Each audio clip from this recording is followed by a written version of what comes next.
So Tara's a developer and she has some really cool ideas about the next killer app for her company. Now, in a lot of companies, there's a software development lifecycle that governs the way in which applications can be developed and released. And the larger a company gets and the more technology assets they accumulate, the more challenging this becomes. Drew's a tech operations manager, and his job is to deploy applications and to monitor the health and uptime.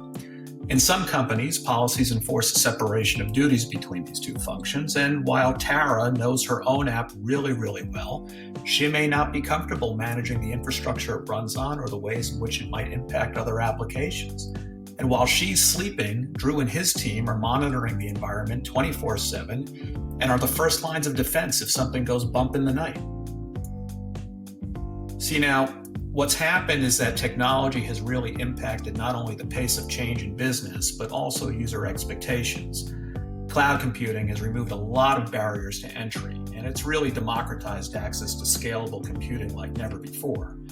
This has really powered innovation and allowed startup companies, or even just someone with an idea, to create things that would have previously required a lot of upfront capital. Basically, a kid in a garage can now deliver a great new app that competes with established companies. But the development and operations procedures that Tara and Drew have utilized, well, they can be expensive, slow, and frustrating to users like John. And time to market, user experience, and responsiveness are more important than ever. So, DevOps helps to address these concerns. It works really well with cloud since infrastructure is provisioned and managed as code. Basically, it brings together the development and operations functions that were previously isolated by using automated build, test, and release tools to enable quicker delivery. It's also well suited for agile project management, which is itself an iterative approach to application development. Together, this creates an infinite pipeline of continuous integration and continuous delivery.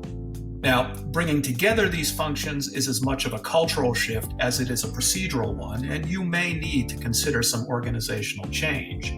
And for those that wonder whether a quicker release cycle introduces more risk, well, the reverse is actually true.